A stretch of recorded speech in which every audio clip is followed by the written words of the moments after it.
I am Marcus, 27 years old, a software developer from Boston who survived a life-threatening car crash 6 months ago.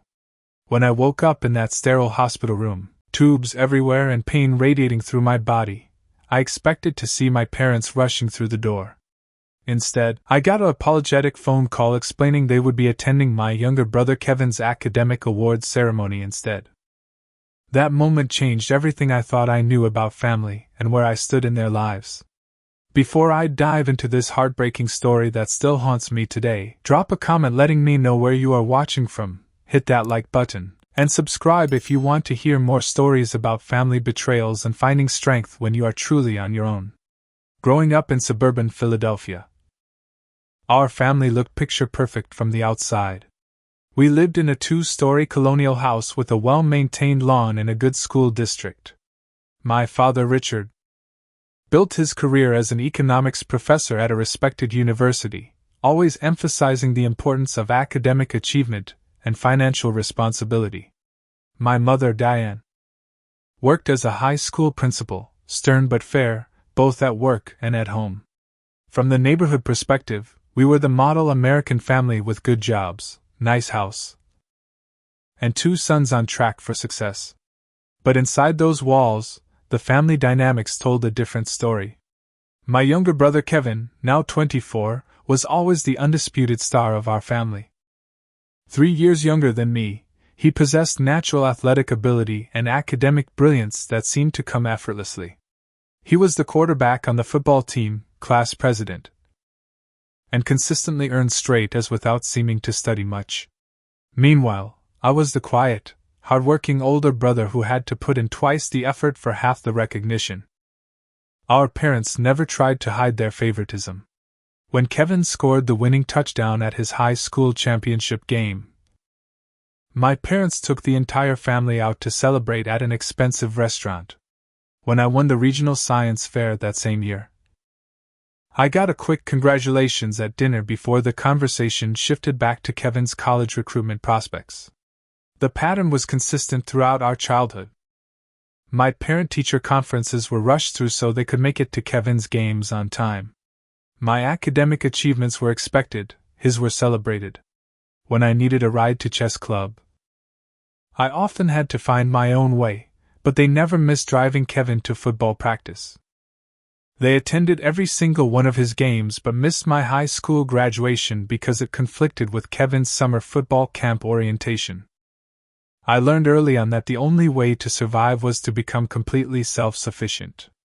By 16, I had a part-time job at the local electronics store, saved for my own car, and stopped asking my parents for help with anything.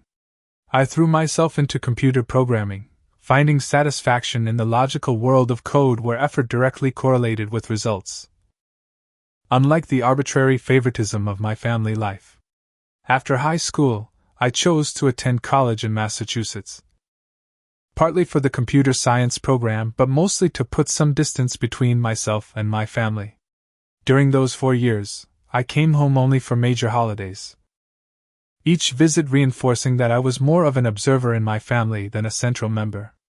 Every conversation inevitably circled back to Kevin's latest accomplishments. After graduation, I secured a job at a growing tech company in Boston and decided to make it my permanent home.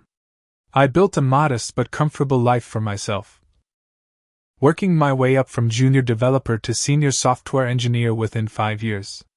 I lived frugally, avoided debt, and managed to build substantial savings through bonuses and smart investments in tech stocks. Financial independence became my shield against the emotional inconsistency of my family relationships. Over the years, my contact with my family dwindled to occasional phone calls and obligatory holiday visits. Each call followed the same script. After brief questions about my work, the conversation would shift to extensive updates about Kevin. He had followed in our father's footsteps, pursuing economics and finance, constantly being praised for his ambitious career trajectory. While my parents maintained their emotional distance, I built a surrogate family in Boston. My coworker Ryan became my closest friend, along with a small circle of other friends who appreciated me for who I was. We had weekly game nights, helped each other through breakups and job changes, and created the genuine support system I never had growing up. For the first time, I experienced what it felt like to be valued simply for being myself, not in comparison to someone else. By my late 20s, I had established a comfortable rhythm to my life. I worked hard during the week, spent weekends with friends, dated occasionally though nothing serious had developed, and maintained minimal but cordial contact with my family. I had made peace with our distant relationship and stopped expecting the emotional connection I had craved as a child. Little did I know that this fragile equilibrium would soon be shattered, forcing me to confront the family dynamics I had tried so hard to escape.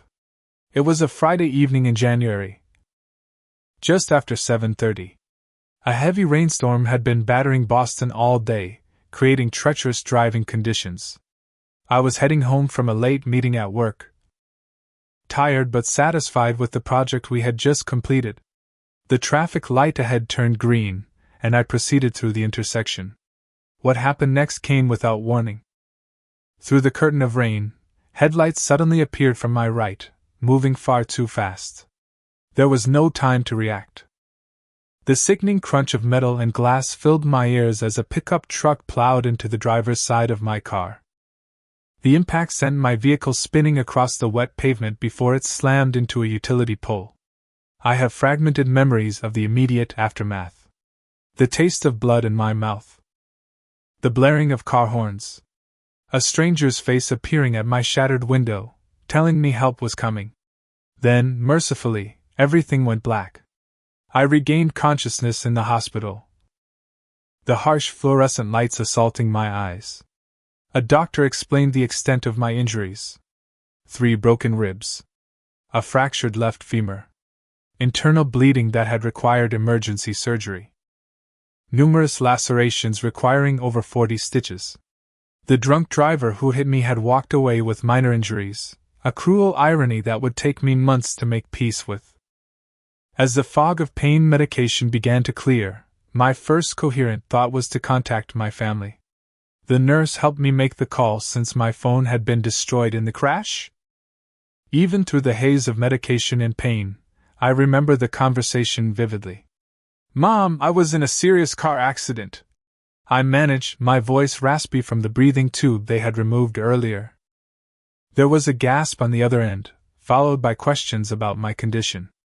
I explained what the doctors had told me, that I had been lucky to survive, that I would need at least 2 weeks in the hospital followed by months of physical therapy. Then came the response that would forever change my relationship with my parents. "Oh, Marcus, that is terrible," my mother said, her voice dropping to that apologetic tone I had heard so many times growing up. "But Kevin is receiving the Young Financial Analyst of the Year award tomorrow night. We have had these plans for months. The ceremony is in Chicago, and we have non-refundable tickets." The pain medication could not numb the shock of her words. I had nearly died, was lying broken in a hospital bed, and they were prioritizing an award ceremony. "I see," was all I could manage to say. "We will try to fly out to see you next week, after we get back," my father added in the background. "Kevin has worked so hard for this recognition. We cannot miss it." The call ended with vague promises to check in regularly and send flowers. No mention of changing their plans. No acknowledgement of the gravity of my situation. Just the clear message that once again, Kevin's achievement trumped my crisis. The flowers arrived the next day with a generic get well card. My best friend Ryan, however, was at the hospital within an hour of me calling him, and he visited every day of my 2-week stay, bringing home cooked meals once I could eat solid food again. Helping me with basic needs the busy hospital staff sometimes overlooked, and most importantly, providing the emotional support my family had withheld. My colleagues set up a rotation, ensuring someone visited daily, bringing books, magazines, and updates from work to keep my mind occupied during the long, painful hours of recovery. My boss personally delivered my laptop and arranged for me to work flexible remote hours once I felt up to it, ensuring I would not face financial strain on top of everything else. 4 days into my hospital stay, Kevin called. Rather than asking detailed questions about my condition, he spent most of the call describing his award ceremony in minute detail. How prestigious it was to be recognized so early in his career, and how many important connections he had made at the event. "Mom and Dad were so proud," he said, oblivious to the pain his words caused. "Dad even teared up during my acceptance speech. Can you believe it? I have never seen him get emotional like that." I could not, in fact, believe it. Our father, who had not shed a tear at my hospitalization, had cried with pride at Kevin's professional achievement. The contrast could not have been more stark or painful. My parents finally called again a week after the accident. The conversation was brief, focused primarily on when I might be released and whether I needed them to contact my insurance company. When I mentioned the pain I was experiencing, my mother quickly changed the subject to Kevin's new apartment in the financial district of Chicago, describing the view and the expensive furniture he had purchased. During those 2 weeks in the hospital, the truth I had spent years avoiding became impossible to ignore. The family I had hoped would rally around me in my darkest hours simply did not exist. The parents who should have been by my bedside had chosen a ceremony over their critically injured son. My brother, who should have offered support, could only talk about himself. As I lay in that hospital bed, watching other patients receive daily visits from concerned family members, the full weight of my isolation within my own family became undeniable. The realization was both devastating and strangely liberating. If I had harbored any lingering hope that someday my parents might see me as equal to my brother in their hearts, that hope was now gone. And with its loss came the beginning of a new understanding. I was truly on my own, and perhaps I always had been. The day I was discharged from the hospital marked the beginning of an even more challenging phase of recovery. I returned to my empty apartment with a wheelchair, pain medication, and instructions for a lengthy rehabilitation process. The doctors estimated 3 months before I could begin to put weight on my fractured leg, and at least 6 months before I might return to normal activities. My apartment, which had never seemed problematic before, suddenly revealed itself as an obstacle course of narrow doorways and inaccessible cabinets. Simple tasks like showering or preparing food became complicated logistical challenges. The independence I had always prized now felt like a burden as I struggled to manage the most basic aspects of daily life. Once again, it was my friends who stepped in to fill the void my family left. Ryan helped me rearrange my furniture to create pathways for the wheelchair. My neighbor Emma, whom I had previously only exchanged casual greetings with, began checking on me daily, often bringing home cooked meals. Colleagues set up a meal delivery rotation for the first month. My boss continued to be understanding about my need for a flexible schedule, allowing me to work from home as much as needed. The financial strain soon became apparent despite having decent health insurance. The deductibles, co-prescription payments, and specialist visits quickly accumulated into thousands of dollars. Physical therapy sessions were only partially covered, and the specialized equipment I needed for home recovery came entirely out of pocket. I had to dip into my savings, the financial cushion I had built so carefully over the years. Throughout this difficult period, my parents maintained a pattern of minimal involvement. They called approximately once a week. Brief conversations that inevitably circled back to Kevin. I learned about his new promotion, his company-paid trip to New York, the luxury car he had purchased to celebrate his success. Not once did they offer to visit or to help financially with my mounting medical bills. During one particularly difficult call, when I mentioned struggling to manage grocery shopping with my limited mobility, my mother suggested I should just order delivery, as if the additional expense was trivial. When I mentioned the financial strain of my recovery, my father quickly changed the subject to Kevin's wise investment strategies. "You should talk to your brother about financial planning," he suggested. "He has really shown a knack for making money grow." The irony of this advice, given while I was depleting my savings for essential medical care, was not lost on me. It was clear they viewed Kevin's optional luxury purchases as more interesting and important than my necessary medical expenses. As spring arrived, my physical healing progressed steadily thanks to my determination and the excellent physical therapist I had found. By April, I had graduated from wheelchair to crutches. A small victory that felt enormous after months of severely restricted mobility.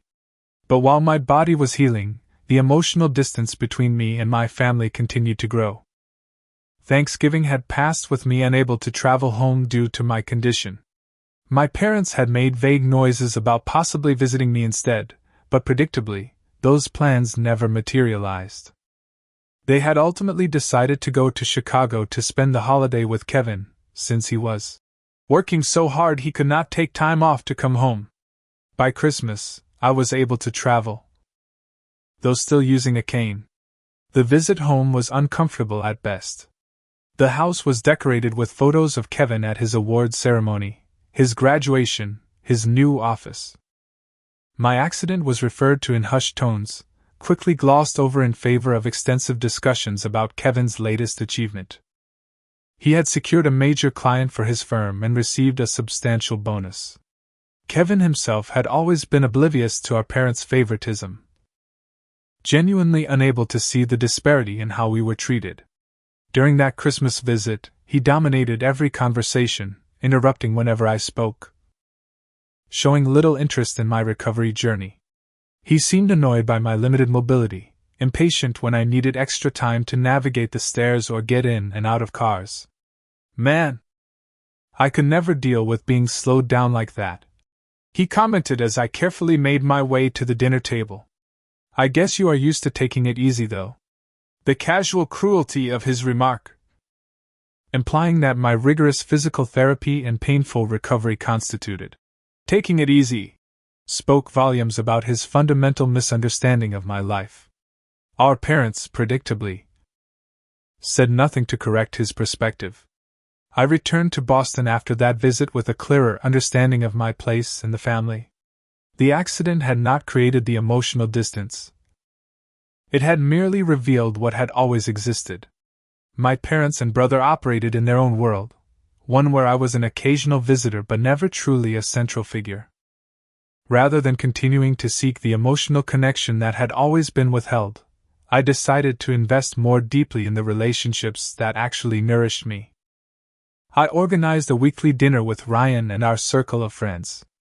I joined an online support group for accident survivors. I began dating more actively, meeting Jennifer, a kind and supportive physical therapist who understood the challenges I had faced. My communication with my family became increasingly perfunctory. Brief calls on birthdays and holidays. Occasional text messages acknowledging major life events. I shared less and less about my life, recognizing that genuine interest was rarely forthcoming. When my parents did call, they seemed not to notice the growing emotional wall I was building, continuing to fill the conversations with news of Kevin's latest successes. By June, nearly 6 months after the accident, I had made a remarkable physical recovery. I no longer needed the cane except on particularly tiring days. I had returned to the office full-time and even started jogging short distances. Externally, my life had largely returned to normal. Internally, however, I had undergone a profound transformation. The accident and its aftermath had forced me to confront the reality of my family relationships and make peace with what could not be changed. I had stopped expecting my parents to suddenly become the supportive figures I had longed for throughout childhood. I had released the hope that Kevin might develop self-awareness and genuine interest in my life. Most importantly, I had recognized the value of the chosen family I had built around me. People who had shown up without hesitation when I truly needed them.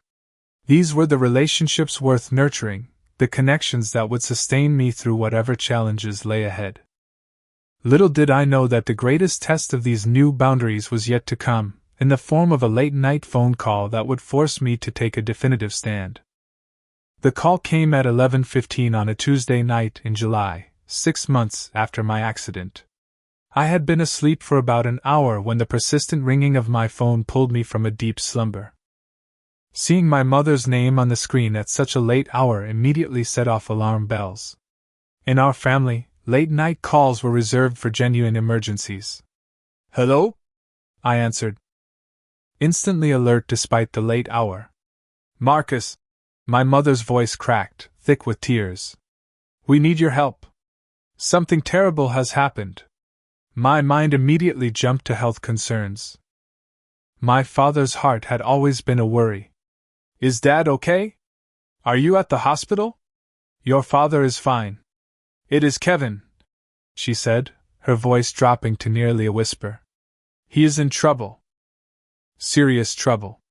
Over the next 20 minutes, the story unfolded in a disjointed narrative punctuated by my mother's sobs and my father occasionally taking the phone to fill in details she was too distraught to articulate. The golden child, the family favorite, my perpetually successful brother had fallen from grace in spectacular fashion. Kevin, it seemed, had been falsifying client documents at his financial firm, creating phantom investment returns and, in some cases, misappropriating client funds for his own use. His luxurious lifestyle, the constant stream of achievements my parents had so proudly recounted during my recovery, had been built on fraudulent activity that had finally caught up with him. "How long has this been going on?" I asked, struggling to process the information. "About 18 months, my father admitted. He says he started small, just tweaking some numbers to meet targets. Then it snowballed. 18 months. The timeline struck me immediately. While I had been working honest hours, paying my bills, and then struggling through a painful recovery from a near-fatal accident, Kevin had been living lavishly on stolen money. A colleague became suspicious and reported him, my mother explained. The firm conducted an internal audit and found evidence. They fired him immediately and reported everything to the authorities. "What exactly is he being charged with?" I asked, trying to understand the severity of the situation. My father's voice became clinical, the economics professor taking over. "Wire fraud, securities fraud, and misappropriation of client funds. The total amount involved is approximately $2.3 million. The figure stunned me into momentary silence. This was not a minor indiscretion or a youthful mistake. This was calculated criminal behavior involving millions of dollars. He is facing up to 20 years in federal prison," my mother wailed, breaking the silence. "Our Kevin! In prison!" I sat on the edge of my bed, trying to process this information. The brother who had everything handed to him, who had been the center of my parents' universe, had risked it all for even more money and status. There was a certain tragic irony to it. "I am sorry to hear this," I said carefully, genuinely shocked by the news but unsure what role I was expected to play in this family crisis. I did not have to wonder long. "Marcus, we need your help," my father said, his voice taking on the authoritative tone he had used throughout our childhood when giving directions. "We have met with a top criminal defense attorney. He believes he can negotiate the charges down significantly, possibly even avoid jail time, but he requires a substantial retainer up front." I felt a growing unease about where this conversation was heading. "How substantial?" I asked. $350,000. My father stated matter-of-factly. "We have already liquidated what we can, but we are still short $200,000. The request hung in the air between us, unspoken but unmistakable. "Are you asking me for $200,000? I finally said, wanting absolute clarity about what they were proposing. "We would not ask if there were any other option." My mother interjected. "We know it is a lot of money, but this is your brother we are talking about. His whole life is at stake." The audacity of the request left me momentarily speechless. After years of emotional neglect, after choosing to attend an award ceremony rather than visiting me in the hospital after a near-fatal accident, They were now asking me to hand over my hard-earned savings to bail out my brother from the consequences of his own criminal actions. "We know you have been careful with money," my father added, as if to suggest my financial responsibility had been building toward this moment of family need. "Kevin told us about your investment portfolio. This would just be a loan until we can sort things out." Of course, Kevin had been discussing my finances with them. Somehow, even in the midst of his own disgrace, he had managed to position me as the family piggy bank. I thought about the long months of painful physical therapy, the medical bills I had paid without assistance, the emotional isolation of my recovery. "I need some time to think about this," I said, unwilling to make an immediate decision while still processing the shocking news. "There is not much time," my father pressed. "The initial hearing is next week. We need to have the attorney fully retained before then to start negotiation with the prosecutors." "I understand. But this is a major financial decision." "I will call you tomorrow," I insisted, needing space to think clearly. After ending the call, I sat awake for hours, my mind racing. The savings they so casually asked me to hand over represented years of disciplined work and careful planning. It was my security, my future home down payment, my protection against another medical emergency. And now they expected me to sacrifice it for the brother who had never shown me an ounce of the consideration they had always shown him. As the initial shock wore off, a more troubling question emerged. Where had my parents been when I had faced my own crisis? Not the crisis of criminal charges resulting from deliberate fraud, but the crisis of a random accident that had nearly claimed my life? The answer was painfully clear. They had been at an awards ceremony, celebrating the very person who now needed to be rescued from his own criminal behavior. By morning, I knew what my answer would be. The question was whether I had the courage to deliver it. The next evening, after a day spent distracted at work, I made the call I had been dreading. My finger hovered over my parents' contact information for several minutes before I finally pressed dial. My mother answered on the second ring, her voice tense with expectation. "Marcus, have you made a decision? Your father and I have been waiting to hear from you all day." No greeting. No questions about my well-being. Just the immediate focus on what I could do for them, for Kevin. Some things never changed. "I have been thinking about your request," I began, my heart pounding. "Before I give you my answer, I need to ask you something." "Of course, honey, anything," my mother replied, her tone softening strategically. 6 months ago, when I was in the hospital after nearly dying in that car crash, why did you choose to attend Kevin's awards ceremony instead of coming to see me? The question hung in the air between us. I could hear my mother's sharp intake of breath. "Marcus, is this really the time to bring that up? We are dealing with a family emergency here." "I was dealing with an emergency too," I continued, finding my voice growing stronger. "I woke up alone in that hospital. I underwent surgery alone. I spent 2 weeks there without a single visit from my family." We explained that situation. My father's voice suddenly interjected, indicating he was listening on another extension. Those tickets were non-refundable, and Kevin had worked very hard for that recognition. And I had worked very hard to stay alive, I replied, surprised by the steadiness in my voice. "Yet my emergency did not qualify for your presence, but Kevin's legal troubles do?" "This is completely different," my father insisted. "Kevin is facing prison, and I was facing months of painful recovery, financial strain, and emotional trauma. Alone." "We called you regularly," my mother protested weakly. "Yes, you called. To talk about Kevin's new apartment, his promotion, his investments. Never once did you offer to come help me when I could not even get to the grocery store on my own. Never once did you ask if I needed help with medical bills. We assumed your insurance covered everything," my father said dismissively. "No, you did not assume anything because you never asked." The months of buried hurt were finally finding expression.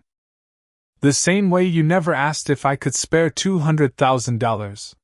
You just assumed I would give it to you because Kevin needs it. He is your brother.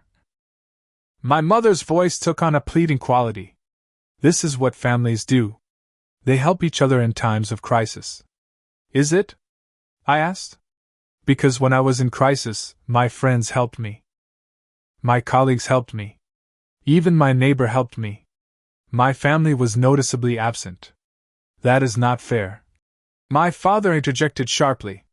We had prior commitments. And I have prior commitments to myself. I responded. To my future, to my financial security. Commitments I made while working honest jobs and making ethical choices. Are you saying you will not help your brother? My father's voice had taken on the cold, disappointed tone I remembered from childhood failures.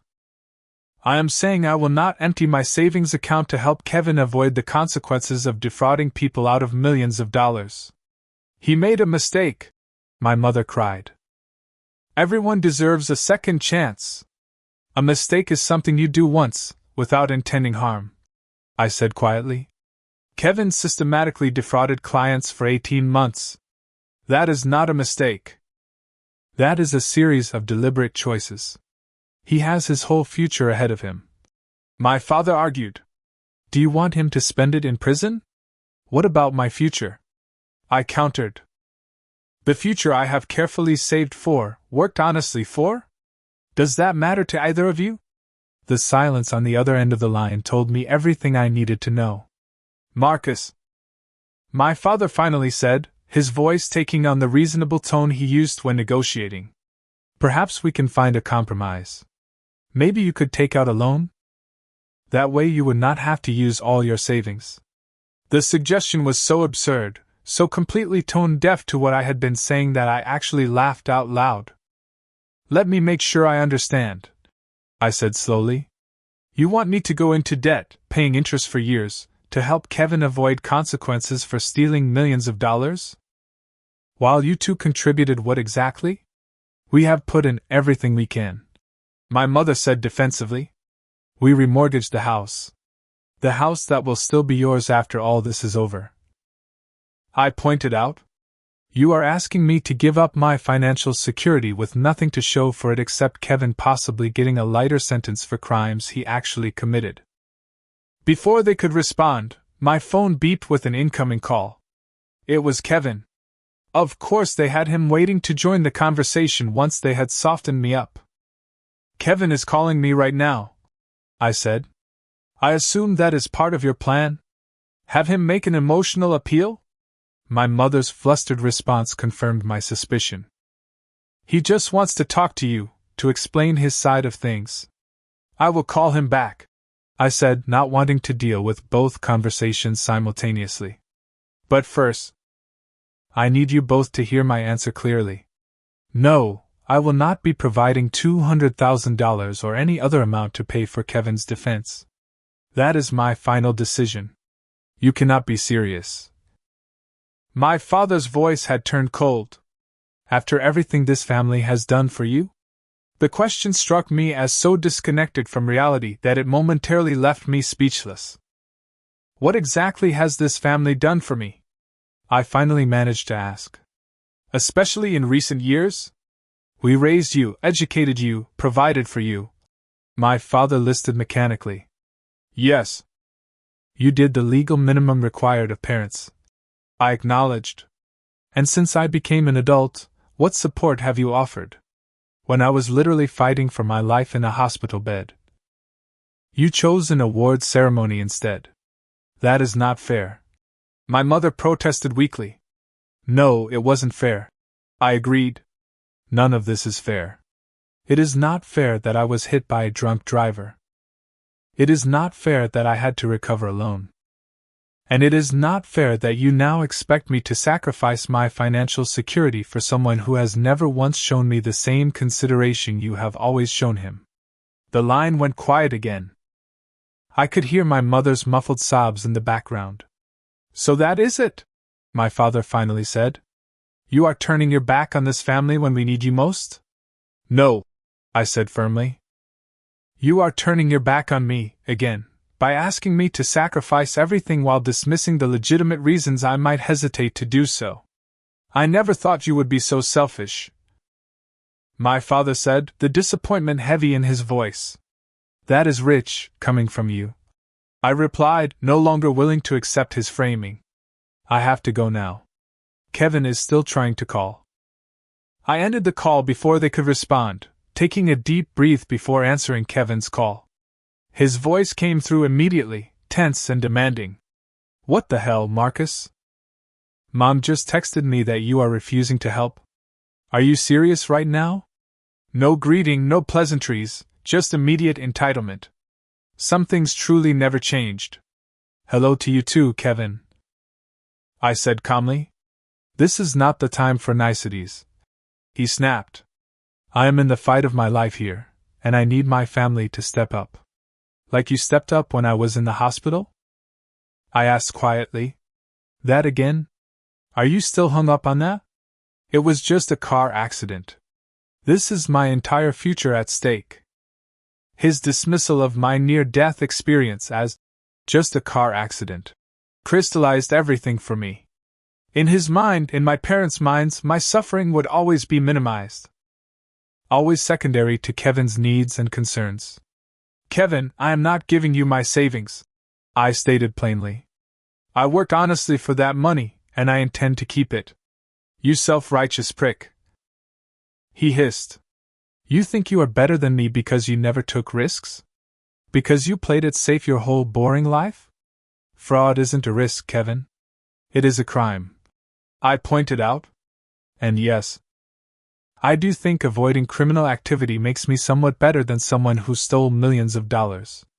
You have no idea what pressures I was under, he protested. The expectations, the targets I had to meet. We all have pressures, I said.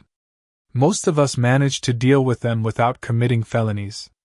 I will never forget this betrayal, Kevin threatened, his voice dropping to a dangerous whisper.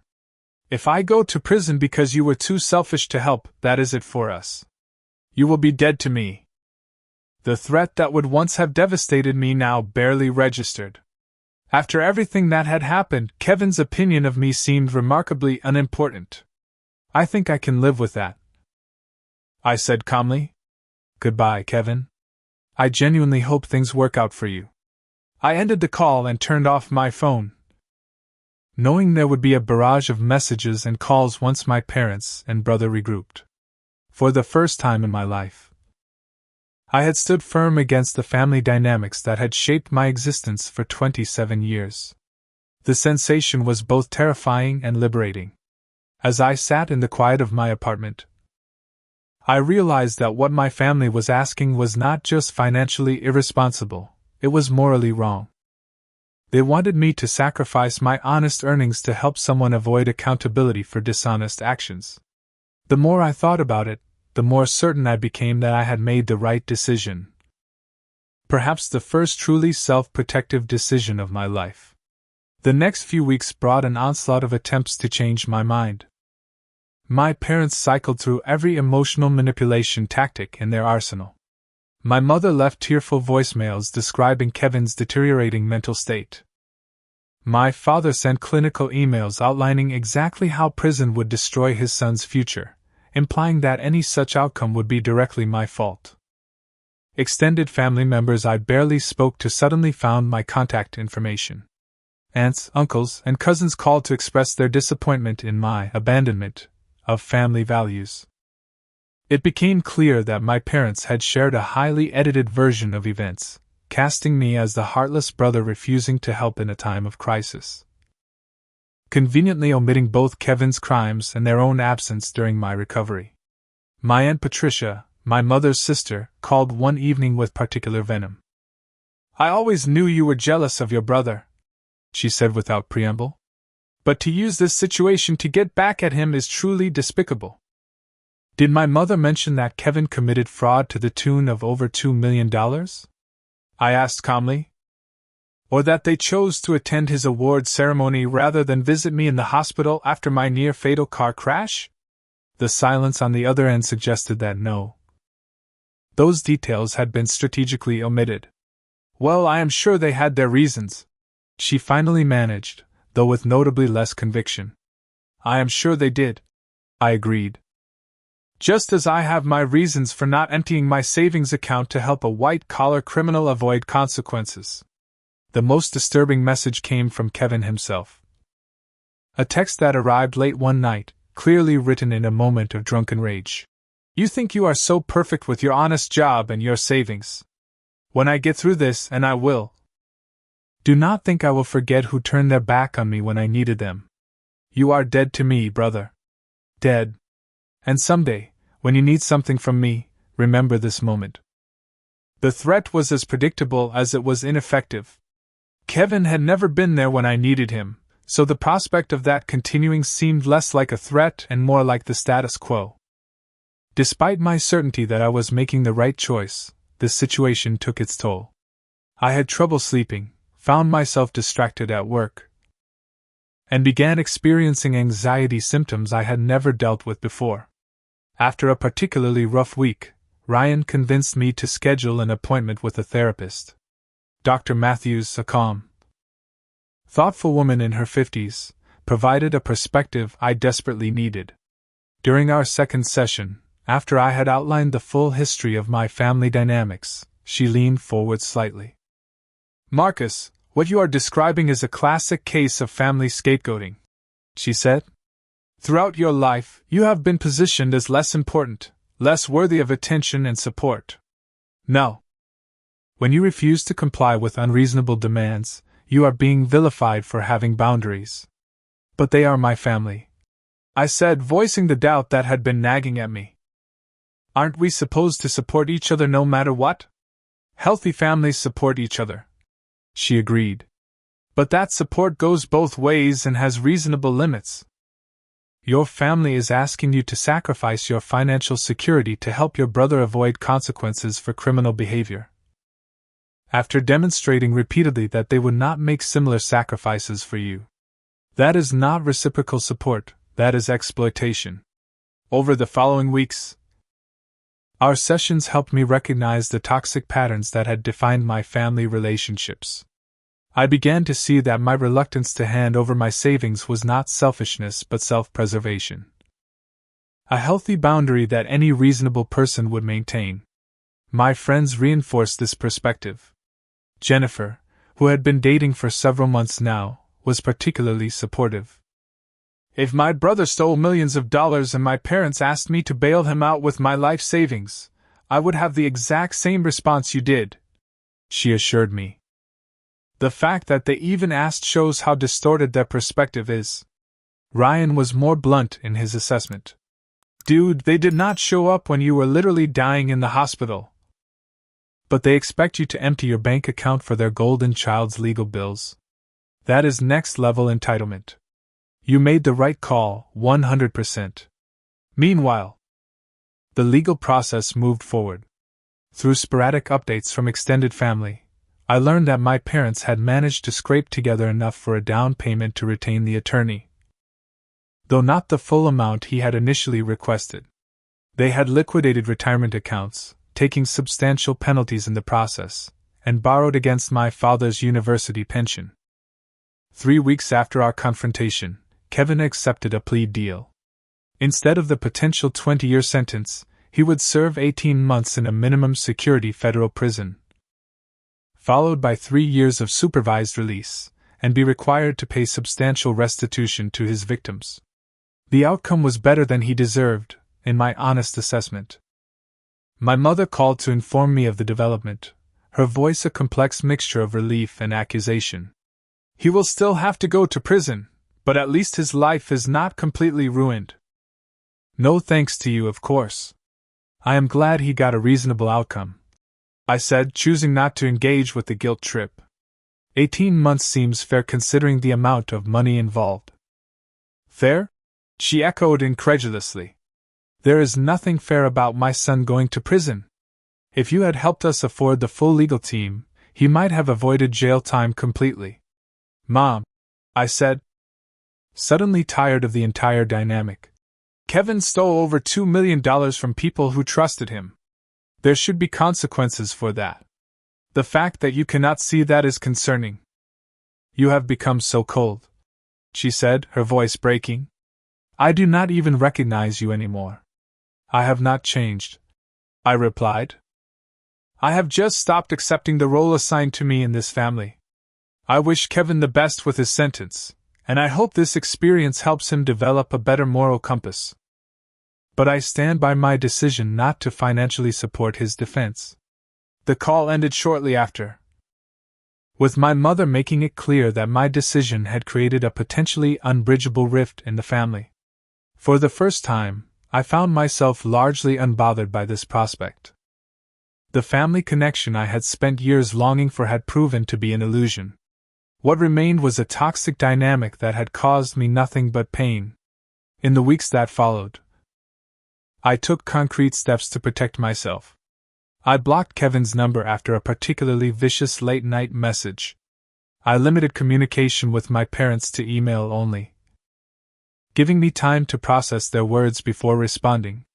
I declined the annual Christmas invitation, choosing instead to spend the holiday with Jennifer and friends who had proven their genuine care for me. It was during this period that I realized a profound truth. Family is not defined by blood alone.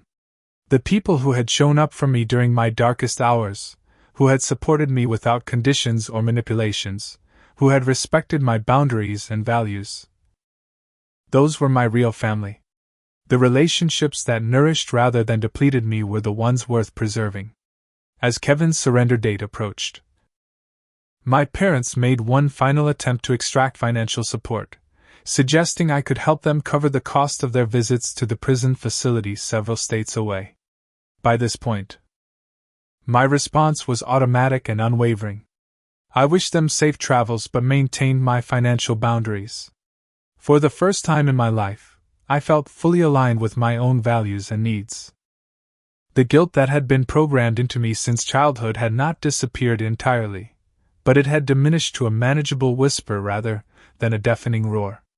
I was learning, slowly but surely, that taking care of myself was not selfish but necessary. The road ahead would not be easy. Family estrangement, even when healthy and necessary, carries its own grief. But as I closed the chapter on these toxic relationships, I found myself more open to nurturing the connections that truly supported my well-being. The family I was building by choice was proving far more nurturing than the one I had been born into. A year passed since I made the decision to protect my financial security rather than bail out my brother.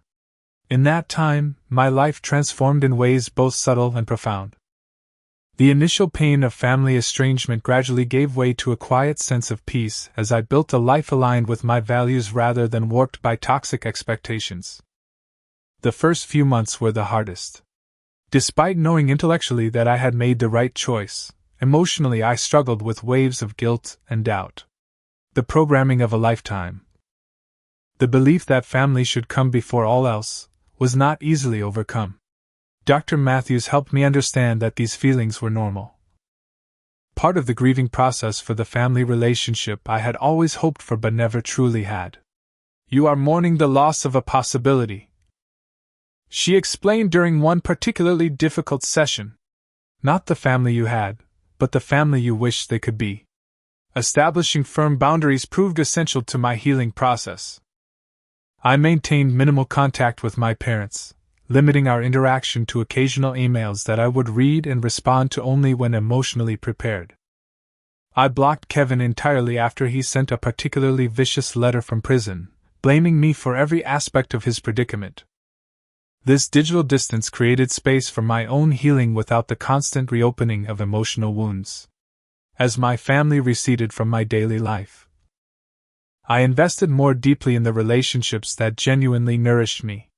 My friendship with Ryan grew stronger, our weekly game nights becoming an anchor in my routine. My relationship with Jennifer evolved from casual dating to something more serious, built on mutual respect and genuine care rather than obligation or manipulation. We moved in together 8 months after the confrontation with my family, creating a home that felt safe and supportive in ways my childhood house never had. My professional life flourished as well. Without the emotional drain of toxic family dynamics, I found more energy for creative problem solving and career advancement. I received a promotion to lead developer, with a substantial salary increase that further solidified my financial security, the very security I had fought to protect. Through therapy and reflection, I developed a new understanding of what true family means. Blood relationship is an accident of birth, but genuine connection requires mutual respect, reciprocal support, and shared values. The chosen family I had built around me embodied these qualities in ways my biological family never had. Approximately 6 months into Kevin's prison sentence, I received an email from my father that demonstrated just how little had changed in their perspective. He informed me that they had been forced to liquidate their retirement accounts to cover legal fees and prison visitation costs. The message concluded with a thinly veiled suggestion that I might reconsider my position, now that the immediate crisis had passed. My response was brief but firm. I am sorry to hear about your financial difficulties. I maintain my position that my savings are not available for this situation. I wish you well in finding alternative solutions. No guilt. No lengthy justifications, just a clear boundary delivered without apology.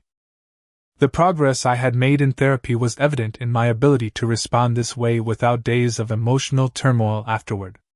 9 months after Kevin began his sentence, I learned through an extended family member that my parents had sold their house, downsizing to a small condo to cover ongoing legal costs, and to begin paying the restitution that Kevin would be responsible for upon release. The news brought me no satisfaction, only a sad recognition that they were still enabling behavior that should have had natural consequences. As the 1-year anniversary of our confrontation approached, I received a tentative email from my mother, different in tone from her previous communications. For the first time, she asked genuine questions about my life and expressed what seemed like authentic interest in my well-being. While part of me wanted to embrace this apparent olive branch, Dr. Matthews helped me approach it with cautious optimism rather than naive hope. People can change, she acknowledged, but meaningful change requires insight and accountability. Watch for acknowledgement of past behavior and concrete steps toward doing things differently, not just a softer approach to achieving the same goals. I responded to my mother with measured openness, sharing basic updates about my life while maintaining clear boundaries. Her subsequent messages gradually revealed the motivation behind the changed approach. Kevin would be eligible for early release in 3 months, and they were hoping to heal the family rift before his return. When I probed gently about what healing might look like from their perspective, the response was telling. There was no acknowledgement of how they had failed to support me during my accident recovery, no recognition of the inappropriate nature of their financial request. Only a desire for me to put the past behind us and be there for Kevin as he rebuilds his life. Translation. They wanted access to my resources for Kevin's reintegration without addressing any of the underlying issues that had caused the estrangement in the first place. This clarity allowed me to respond from a place of strength rather than wishful thinking. I explained that genuine reconciliation would require acknowledgement of past patterns, respect for my boundaries, and a fundamental shift in family dynamics. I would not simply pretend the past had not happened for the sake of superficial harmony. My mother's disappointed response confirmed that true change had not occurred. The contact dwindled again, returning to occasional impersonal updates rather than genuine connection attempts. As I approached the 18-month mark since my accident, I realized how profoundly that traumatic event had altered the course of my life. The crash had not just broken my body but had shattered the illusions I had maintained about my family. In the painful clarity that followed, I had found the courage to establish boundaries that protected not just my finances but my emotional well-being. The most valuable lesson from this entire experience was understanding the true meaning of love.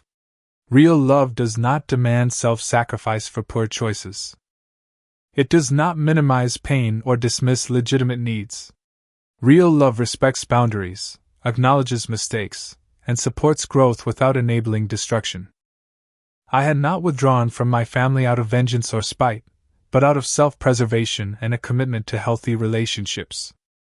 The peace that came with this realization was worth far more than the superficial family harmony I had once desperately sought.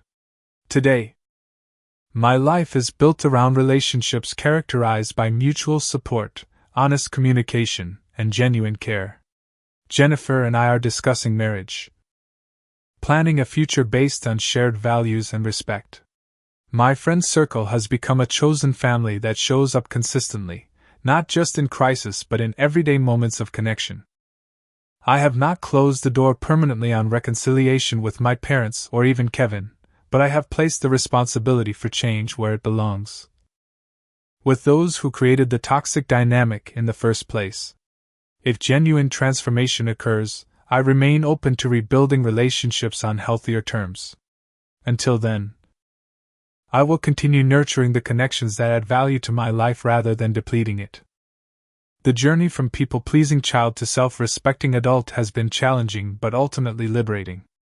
I now understand that sometimes the most loving thing you can do, both for yourself and others, is to refuse to participate in destructive patterns. Setting boundaries is not selfish, it is essential for authentic relationships and personal integrity. Have you ever had to make a difficult decision to protect yourself from toxic family dynamics? Do you think I made the right choice in refusing to use my savings to bail out my brother? I would love to hear your thoughts in the comments below. If this story resonated with you, please hit the like button and subscribe to hear more stories about establishing healthy boundaries and finding strength in difficult family situations. Remember, sometimes the family we choose is more important than the family we are born into. Thank you for listening to my story, and I wish you courage in your own journey toward healthy relationships.